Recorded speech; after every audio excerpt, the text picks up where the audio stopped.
అందరు కూడా అల్లాడుతుంటే ఫుట్బాల్ ఆడుతా ఉన్నాడు. మనవడికి పూరీలు చేసి పెడతా ఉన్నాడు.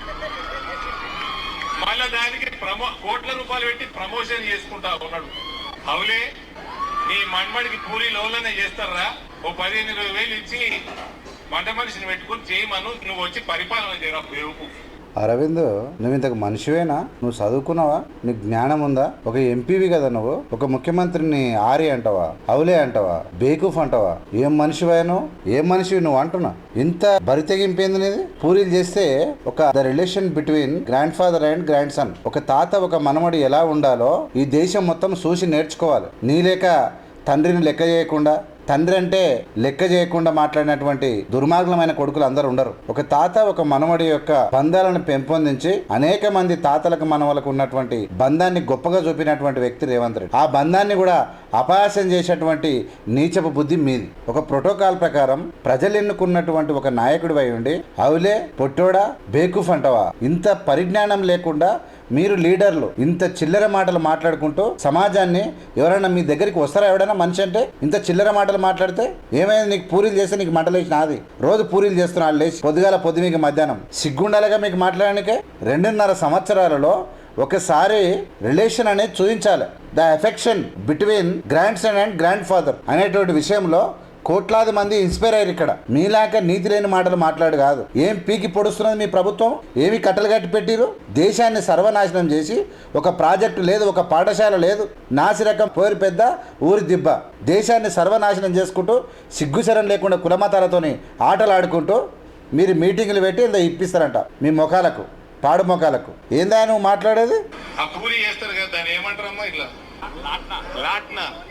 నీకు లాట్నో నేనేమంటున్నానంటే, నీకు ఏం తెలుసు? నువ్వేమన్నా కష్టపడి బతికినోడవా?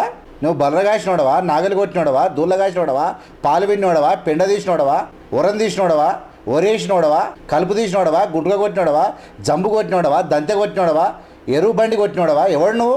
మీ అయ్యే కాంగ్రెస్ పార్టీలో ఉండి సంపాదిస్తే తిని అడ్డగోలిగా బతికినవు. ఇలా నీకు పూరీలు చేసేదాన్ని ఏమంటారో తెలియదు. వాళ్ళని అడుగుతున్నావు. నువ్వు పెద్ద లీడరు, నువ్వు దేశాన్ని ఉద్ధరిస్తావు.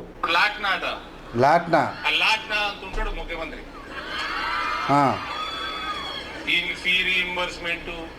అట్లా కాదు. కరెంటు తీగ ఎట్లుంటుంది అరవింద్? కరెంటు తీగ ఎట్లుంటుంది పట్టుకుంటావా? లాట్నా అంటుంటాడంట ముఖ్యమంత్రి. ఒక్క లాటు కొడితే కిందంగా ఎట్లుంటుంది అనేది తెలుస్తుంది ఆయన పవర్ ఏందనేది. నీ లేక చిల్లర మాటలు, జోగు మాటలు కాదు మాట్లాడేది. మరీ ఇంత హీనంగా మాట్లాడొద్దు. ముఖ్యమంత్రి లాట అంటే నువ్వు మాట్లాడేది ప్రజలకు ఉపయోగపడేటట్టు మాట్లాడు. విజిల్లు కొట్టిరా, చిల్లర మాటలు మాట్లాడినామా, చిల్లర జోలు చెప్పినామా, బజార్లో చిల్లరగాలన్నా నయం నీకన్నా.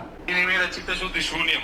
ఎందుకంటే నేను రిక్వెస్ట్ చేస్తా ఉన్నా, కాలేజీల యాజమాన్యాలు ఆల్రెడీ స్టేట్మెంట్ ఇచ్చినాయి. ఫీ రీయింబర్స్మెంట్ 12,000 కోట్లు ఇస్తామని అన్నారంట. 12,000 కోట్లు బకాయిలు చెల్లిస్తే 40% కమిషన్ అడిగిందంట ముఖ్యమంత్రి రేవంత్. ఎవడా గాడి కొడుకు నీకు చెప్పినోడు? ఎవడా అన్న? చెప్పినోడికి సిగ్గు లేకపోయినా నీకన్నా సిగ్గుండాలిగా మాట్లాడనికే. ఈరోజు ఫీజు రియంబర్స్మెంట్ విషయంలో గత ప్రభుత్వంలో ఎన్ని బాకీలు ఉన్నాయి, ఇప్పుడు ఎన్ని బాకీలు ఉన్నాయి, ఈ రాష్ట్రం ఎట్లా పోతుంది, ఏ విధంగా అన్నాడు, ఎన్ని ప్రణాళికలు చేసుకుంటుంది, ఈ ప్రభుత్వం ఏది ఎప్పుడు ఇవ్వాలి, ఎప్పుడు నిరుద్యోగులను ఎక్కడ ఇవ్వాలి, సర్పంచ్ల బకాయిలు ఎక్కడ ఇవ్వాలి, ఎంపీటీసీల బకాయిలు ఎప్పుడు ఇవ్వాలి, పాతాపులు ఎప్పుడు కట్టాలి, రియంబర్స్మెంట్ ఎప్పుడు ఇవ్వాలి, అభివృద్ధి ఏం చేయాలి, పాఠశాలలు ఎట్లా అభివృద్ధి చేయాలి, దవాఖాన్లు ఎట్లా అభివృద్ధి చేయాలి, మహిళలకు సంబంధించిన ఉచిత బస్సు ఎట్లు ఇవ్వాలి, జీతాలు ఎట్లు ఇవ్వాలి. మీలేక సెంట్రల్ గారు బటవాది ప్రభుత్వం అనుకుంటున్నావా? ఎట్లా ఉందా ఈ దేశంలో? ఏమన్నా ఇట్లాంటి పాలన? ఇస్తురా మీ పాడు మొక్కలకు సన్నబియ్యం? ఇస్తురా మీరు ఏమన్నా ఉచిత బస్సు? ఇస్తురా 500 సిలిండర్? ఏం చేస్తారు మీరు? ఇచ్చిరా మీ మొక్కలకు? రైతు రుణమాఫీ చేసి రైనా? సిగ్గుండాలే. నీ పాలన కలిసి, మీ పాలన మొత్తం కలిసి రైతు రుణమాఫీ కాదు. ఒక ఎంటికతో సమానం కాదు మీరు. ఒక రేవంత్ రెడ్డి రైతు రుణమాఫీతో సమానం గారు మీరంతా కలిసి. ఇది ఎందుకంటే ఈ ఫీ రియంబర్స్మెంట్ రాకపోతే ఈ తరం ఒక మొత్తం జనరేషన్ కొలాప్స్ అవుతుంది.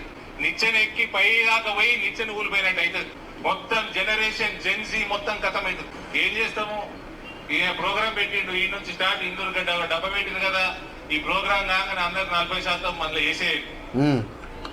మాటలు అన్నీ పనికి మాలినటువంటి చిల్లర మాటలు మాట్లాడినాయి తప్ప ఒక్కటన్నా ఒక అర్థం ఉండదు, ఒక అర్థం ఉండదు. ఒక సిస్టమ్ అనేది ఉండాలి. ఈ దేశంలో 12 ఏళ్ళు దాటి 13 సంవత్సరాలు నడుస్తున్న నరేంద్ర మోడీ పాలనలో ఏం గాలబెట్టిరో చెప్పుడు. మీరు నాశనం చేసింది కొక్కోలడు, మీరు అమ్మేసింది, మీరు ప్రైవేట్ వాళ్ళకి అప్పచెప్పింది, నాశనం చేసింది లెక్కలేంది. మీరంటే ఏమో చేస్తారంట. భారతదేశంలో ఇలా అద్భుతంగా అప్పుల రాష్ట్రం అయినా అద్భుతమైనటువంటి పాలనతో దూసుకెళ్తున్న ఏకైక రాష్ట్రం ఆ తెలంగాణ రాష్ట్రం. మీరు ఇంకా కూడా మీరు మాట్లాడి త్వరలో మీ మీ పరువు అసలు ఉందా మీకు? అసలు మీకు మీ మోడీకి మీరు మాట్లాడతారు మతం కులం అడ్డం పెట్టుకొని. అందరూ కూడా కలిసి కట్టుగా కోట్లాడాల్సిన సమయం ఇది. మొత్తం ఒక తరం మొత్తం నాశనం అయ్యే సమయం ఆసన్నమైంది. ఈ ముఖ్యమంత్రికి సిగ్గుండాలి, ఈయన నాయకుడు రాహుల్ గాంధీకి సిగ్గుండాలి. ఇద్దరు కలిసి అశోక్ నగర్ లా హైదరాబాద్ లా సిటీ సెంట్రల్ లైబ్రరీ దాకా పోయి అందరిని రెచ్చగొట్టి యావత్ తెలంగాణ యువత కాంగ్రెస్ ఎంబడ ఉంటే కేసీఆర్ ని గద్దెదించగలిగింది కాంగ్రెస్ పార్టీ. అప్పుడు వాడుకొని ఇప్పుడు ఇడిసేస్తావారా పొట్టోడా? ఒక్క ఏమంటాడు పొట్టోడు పెన్నంత ఉండడు, ఒక్క పెన్ స్ట్రోక్ తోడాడ ఫీ రీఎంబర్స్మెంట్ డ్యూస్ క్లియర్ చేస్తాం. ఇగో జోగు మాటలు, ఒక రోడ్డు మీద మాటలు మాట్లాడకు. ఇవాళ కాంగ్రెస్ పార్టీ 100% విద్యా ప్రమాణాలు పెంచుతూ ఉంది, విద్యను అద్భుతంగా తయారు చేస్తూ ఉంది.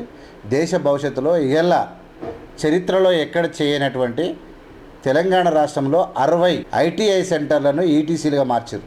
కొత్త అధునాతన టెక్నాలజీతోనే అనేక రకాలుగా ఇవాళ న్యూ కోర్స్ ఎన్ని రకాలుగా అంటే అన్ని కాలేజీల యొక్క వీసీలను నియమించి అన్ని యూనివర్సిటీల్లో ఒక అద్భుతమైన పాలన కొనసాగడానికే ఇలా ఈ రాష్ట్ర ప్రభుత్వం ముందుకు పోతా ఉంది.